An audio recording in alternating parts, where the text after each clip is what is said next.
Hola chicos, ¿cómo están? Mi nombre es Melanie Sánchez y voy a ser su ayudante de la materia de Operaciones Unitarias 1 durante este semestre.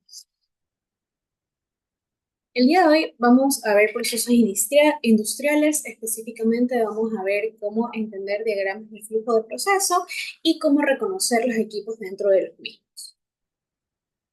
Para esto debemos tener ciertas consideraciones. Primero, que la mayoría de líneas de flujo se representan con flechas que van en dirección del flujo, que normalmente son de izquierda a derecha. También debemos conocer que las corrientes ligeras van hacia el tope de la columna, en este caso los gases, y que las corrientes pesadas, que pueden ser líquidos o sólidos, van por el fondo de la misma. Asimismo, si tenemos líneas que se cruzan, la línea horizontal va a ser continua, mientras que la línea vertical va a ser entrecortada. Estos son los tipos de diagramas que tenemos. Como podemos observar, el diagrama de flujo en bloque tiene una subdivisión. Este puede ser de flujo de proceso en bloque o de flujo de planta en bloque. También tenemos diagramas de flujo de proceso o PFD y diagramas de tuberías e instrumentos. En esta materia y este semestre nosotros vamos a ver los diagramas de flujo en bloque y los diagramas de flujo de proceso o PFD. Aquí les puse una imagen de cómo se ve cada uno de ellos. Como podemos observar en el diagrama de flujo de bloque o PFD por sus siglas en inglés, vemos que existen cajas, que es un diagrama mucho más simple, que si bien es cierto tiene mis entradas y mis salidas, y pues tiene cajas que no necesariamente representan la operación unitaria. Del lado derecho, en cambio, vemos que tenemos un diagrama de flujo de procesos o PFD, vemos que este es mucho más completo. En este tengo mucha más información. Asimismo, vemos que tenemos las corrientes numeradas, las cuales están dentro de un rombo. Asimismo, puedo ver que tengo corrientes de proceso, como podemos ver aquí los intercambiadores de calor. Y en este tipo de diagramas yo sí veo los equipos. Por ejemplo, aquí podemos ver que tenemos un horno, podemos ver que tenemos una torre de destilación, que tenemos destiladores flash, y bueno, estos equipos los vamos a conocer un poquito más adelante. Pero lo que les trato de decir es que la diferencia entre uno y otro, básicamente, es que en el de acá puedo ver los equipos, que es mucho más completo, y generalmente estos de acá se acompañan con una tabla de corrientes. Bien, aquí tenemos los diagramas de flujo de bloques y los conceptos más importantes de esto. Como vemos, las operaciones se muestran mediante bloques, se suministra únicamente información crítica del proceso, y como les dije, cada cajita no representa una operación unitaria necesariamente. En el diagrama de flujo de proceso o PFD, el que vemos ahí en pantalla, vemos que tenemos otras consideraciones. Vemos que primero sí se presentan los equipos, vemos que cada equipo tendrá un único número asignado y nombre descriptivo, como vemos en la parte de arriba y acá abajo. Cada equipo tiene su letra, tiene su número y su nombre. Vemos que las corrientes de flujo están representadas por un número, tal como lo podemos observar. Estos números están dentro de rombos. También vemos que se debe incluir una descripción de las condiciones del proceso y la composición química de corriente. Eso lo pudimos ver en la diapositiva anterior. Aquí no puse la tabla de corrientes, que era la que estaba abajo. Y luego vemos que se muestran corrientes de servicio, que más adelante vamos a conocer cuáles son. Bien, cada equipo tiene una etiqueta, corrientes de servicio, las cuales sirven para calentar o enfriar. Estas pueden ser con vapor, agua de enfriamiento, refrigerante, etcétera, que como les dije son las que están aquí en los intercambiadores de calor. ¿Cuáles son los símbolos más utilizados dentro del diagrama de flujo de proceso? Bien, tenemos a los intercambiadores de calor, tenemos a las torres, las cuales pueden o no tener empaque. Vemos que esta torre de aquí no tiene nada, y la de acá, por ejemplo, tiene platos. Asimismo, tenemos reactores, que estos pueden ser empacados o pueden ser con intercambiadores de calor, como por ejemplo el de tubos y carcasa. Vemos que tenemos bombas, turbinas y compresores.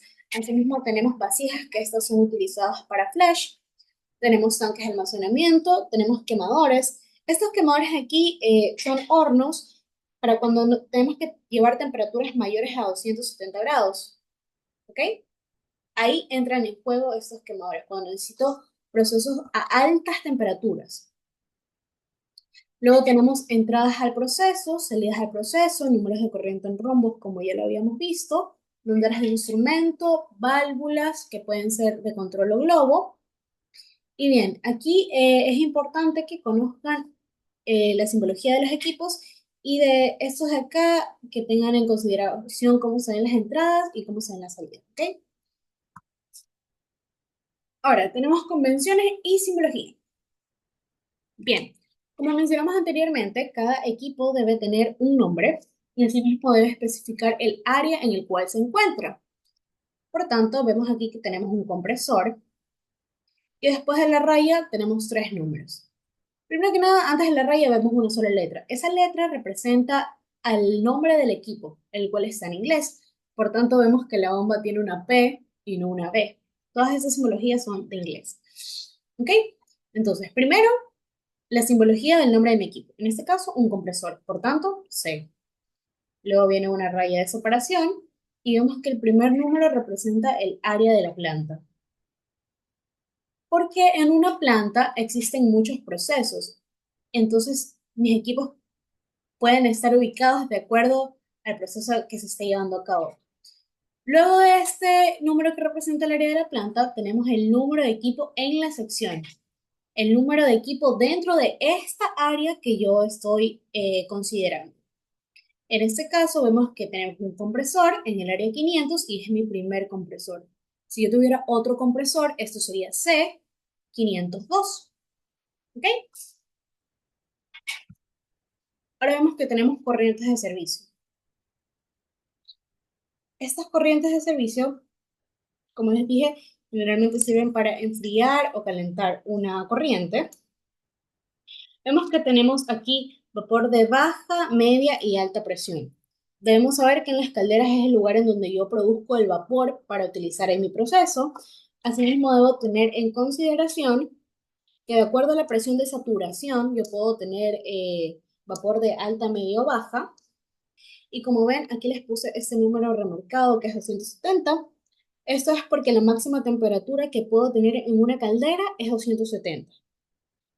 Y por ejemplo, si yo necesito 400 grados, debo usar un horno quemador porque la caldera me brinda solo eso, 270, que es lo que vimos hace un ratito. No sé si se acuerdan que es este quemador de acá, Worms. Bien, asimismo, tengo acá el agua de enfriamiento, que lo más fría que va a salir de la torre es de 30 grados y lo más caliente que va a salir del intercambiador es 45 grados. Es un cambio bastante pequeño si podemos observar, pero lo bueno es que el agua tiene una capacidad calorífica bastante grande, lo que ayuda a retirar energía.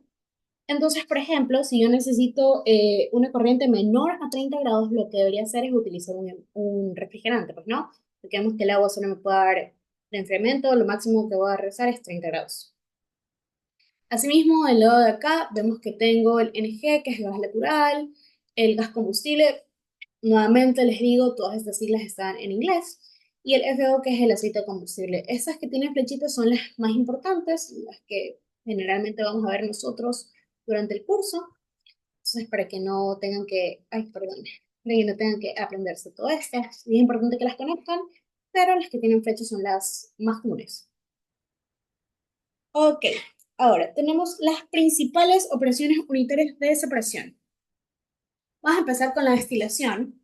Como sabemos, la destilación separa sustancias miscibles y separa una mezcla de varios componentes aprovechando sus diferentes volatilidades. Como vemos, aquí tenemos una destilación de columna y aquí tenemos una destilación flash. En la destilación de columna, tal como lo dice, hay una columna, la cual en este caso tiene platos, como podemos observar, y si vemos la entrada, que recalco que todo lo que está aquí del lado derecho escrito son las entradas en estos diagramas que vemos aquí. Bien, esta entrada puede ser vapor y o líquido. En este caso es una mezcla líquido-vapor, tal como podemos observar. Esta entra a la torre y vemos que, pues bien, aquí hay un intercambiador de calor y acá hay otro. Este de acá sirve como condensador. Por tanto, mi vapor que entra de mi mezcla líquido-vapor va a subir, se va a condensar. Una vez que se condensa, ese aquí funciona como un tanque de almacenador. Se va a condensar y este puede retornar a la torre o salir como destilado. Como sabemos, mi líquido, lo más líquido que caiga por gravedad, este líquido que cae pasa a un rehervidor y luego retorna a la torre en forma de vapor. Entonces siempre vamos a tener vapor subiendo, que se condensa y retorna, y líquido bajando, que entra al hervidor y se retorna. Y así continuamente. Asimismo, existe el líquido que va a quedar, que va a ser conocido como waste o desperdicio. Y bien, este es el proceso de destilación en columna. Asimismo, tenemos la vaporización flash, que también es conocida como destilación flash. Aquí vemos que entra un líquido, existe una válvula la cual se encarga de reducir la presión, y asimismo vemos que se crea vapor y se crea líquido. Luego tenemos una condensación parcial o vaporización.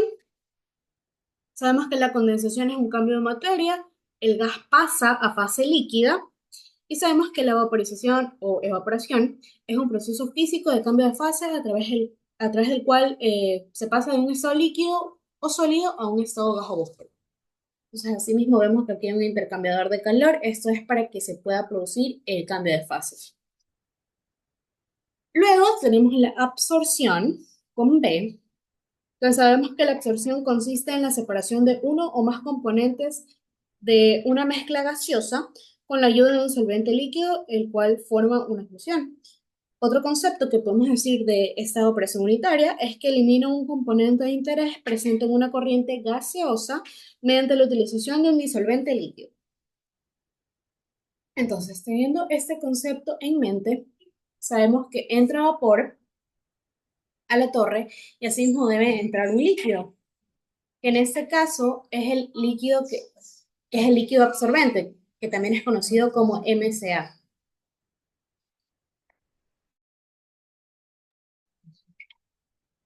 El MCA. Asimismo, vemos que esta torre tiene platos y sale una corriente de vapor y una corriente de líquido. Para el proceso de desorción, sabemos que es un proceso contrario a la absorción, con D, donde una sustancia se libera o pasa a través de una superficie. Consiste en eliminar o recuperar uno o varios componentes minoritarios de una corriente líquida por transferencia a una corriente gaseosa. Entonces, como vemos, entra una corriente líquida al proceso y asimismo debe entrar una corriente gaseosa, que es el vapor de Stirling. Perdón, es otro. Okay. Ay, perdón. Luego tenemos un proceso de absorción en el cual un compuesto en fase líquido-gas entra en contacto con un sólido absorbente con D y se adhiere a la superficie de este mediante una fuerza física. Entonces vemos que aquí tenemos una corriente líquida que entra y a su vez entra el sólido absorbente, que pues bien, aquí toda una corriente que se añade en este proceso se conoce como MCA. Asimismo, tenemos la extracción líquido-líquido, que es un método utilizado para separar componentes de una mezcla a través de la diferencia de solubilidad en dos líquidos que son invisibles. Entonces, aquí las dos entradas van a estar en fase líquida. La primera es mi líquido que contiene al soluto de interés y asimismo tengo el solvente, que es aquel que se va a llevar ese soluto. ¿Ok? Luego tenemos tips para leer diagramas de flujo. Primero debemos conocer las entradas y salidas. Una vez que vemos qué es lo que entra y qué es lo que sale del proceso, debemos ir al corazón de este, que es el reactor para nosotros. Y luego, una vez que ubicamos el reactor, debemos empezar a mirar aguas arriba y aguas abajo. Esto porque sabemos que en el reactor se da la reacción como tal, entonces desde ahí parte todo. En este caso vamos a analizar la producción de acetona. Nosotros tenemos esta reacción que es una reacción de deshidrogenación de isopropanol para formar acetona y gas hidrógeno. Y pues bien, más adelante vamos a ver si es una reacción tipo endotérmica o exotérmica. En este caso les digo que es una reacción endotérmica, por tanto requiere una entrada de calor para poder proceder. ¿Ok? Bien, la acetona es importante porque es un compuesto que se da en la industria química utilizado como disolvente y en la síntesis de otros productos químicos. Asimismo, hablando de optimizaciones de recursos, sabemos que se busca maximizar la producción de acetona y minimizar el desperdicio de IPA y de agua. En esta se lleva a cabo una absorción y una destilación adicionales para recuperar acetona y reducir costos asociados con el tratamiento de desechos. Las condiciones de seguridad es algo que siempre debemos tener en cuenta y en este proceso se involucran altas temperaturas, como les dije, es una reacción endotérmica y asimismo se involucran altas presiones. También existen gases combustibles como el hidrógeno y por tanto es crucial seguir protocolos de seguridad estrictos. Y bien, aquí tenemos nuestro diagrama de flujo de proceso, el cual lo vamos a analizar ahora. Lo primero que les dije es que deben ver entradas y salidas. ¿Ok? Aquí vemos que entra alcohol isopropílico y por la corriente 1 y por la corriente 9 vemos que está entrando agua de proceso. Asimismo, vamos a ver las salidas. Vemos que en la corriente 13 tengo mi acetona, que como sabemos es mi compuesto de interés para esta producción. Vemos que por la corriente 11 tengo gas, que en este caso va a ser el hidrógeno producido, y por la corriente 14 va a ser mi agua de desperdicio. Entonces, una vez que yo identifiqué tanto entradas como salidas, yo me voy al corazón de mi proceso, que es mi reactor, que es el que está aquí, y entonces empiezo a analizar qué es lo que pasa antes y después de este reactor. Vemos que el alcohol isopropílico entra al proceso, y lo primero con lo que se topa es con un intercambiador.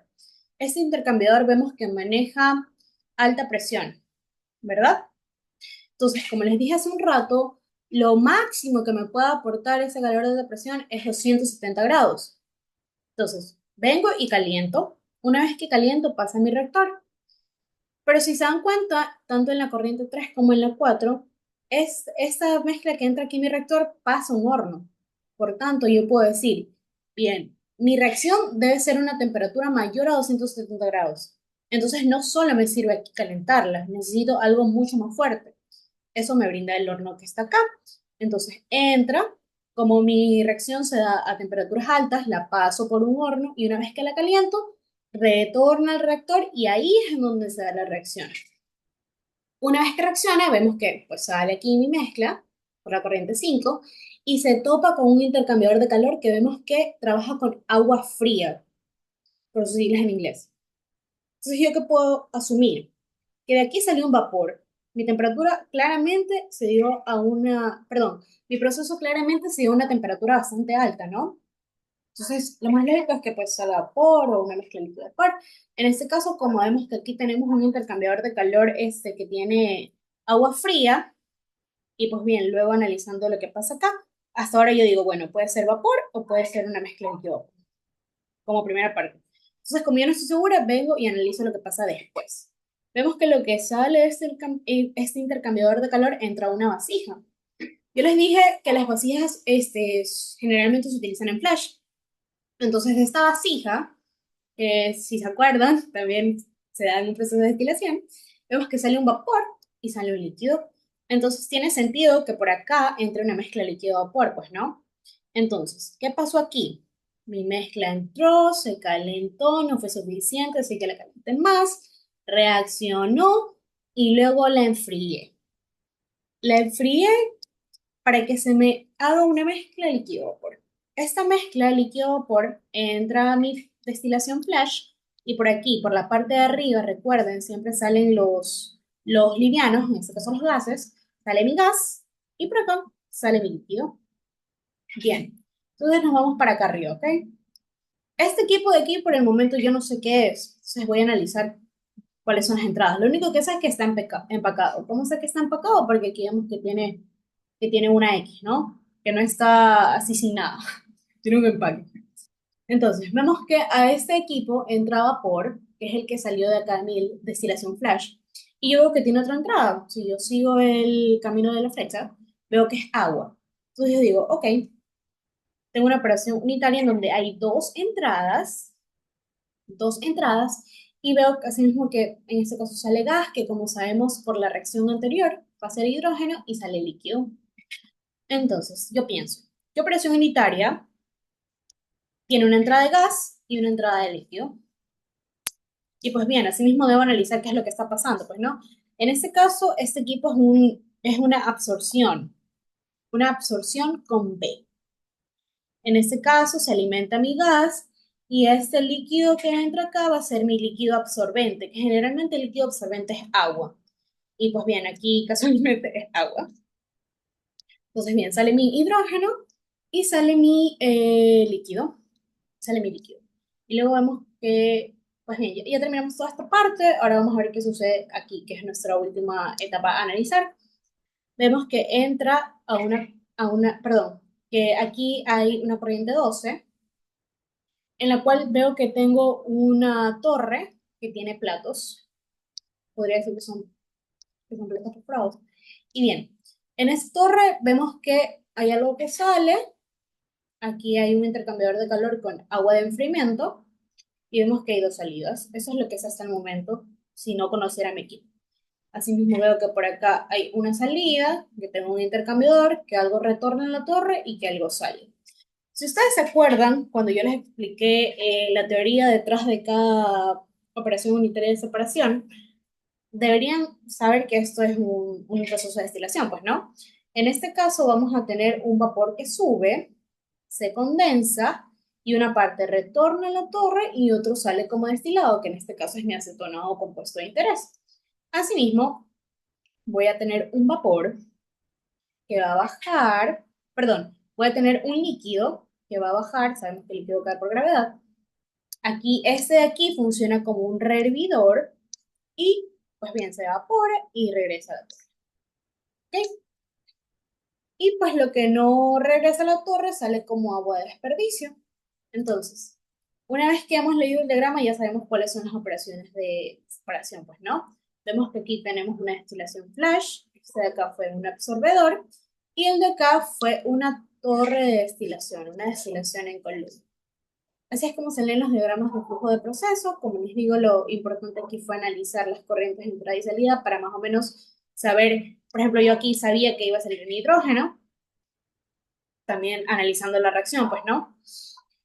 Tener siempre en consideración que los líquidos van hacia el tope, perdón, que los gases van hacia el tope, los líquidos y sólidos caen. Asimismo, empezar leyendo mi corazón del proceso, en este caso el reactor, y ver qué es lo que me ofrecen las corrientes de servicio. ¿Está enfriando o está calentando? Y así ir desarrollando y desglosando mi diagrama de flujo de proceso. ¿Ok? También se les quiero mencionar que si nos damos cuenta, aquí tenemos una descripción, perdón, un nombre de cada equipo. Tenemos la simbología del equipo y el nombre que tiene. Esto de aquí no necesariamente es el nombre del proceso como tal. Si nos damos cuenta, la T402, que nosotros ya sabemos que funciona como columna de destilación, se llama columna de acetona. Y eso, o sea, si bien es cierto que se está destilando y se está produciendo la acetona, esta es una columna de destilación. Entonces, no se confíen por el nombre que les dan. Muchas veces puede no ser el nombre de la operación unitaria. Esto depende mucho del autor, ¿no? Entonces, para que lo tengan en consideración, asimismo están las referencias por si acaso quieran ver más sobre el proceso de producción de acetona. Y eso sería todo por la primera ayudantía de hoy. Esta aquí fue bastante corta porque es más que nada una ayudantía introductoria para que conozcan bien los equipos, para que conozcan bien las corrientes de servicio y para que sepan cómo leer los diagramas de flujo de proceso. Espero les haya servido y cualquier duda me pueden comunicar.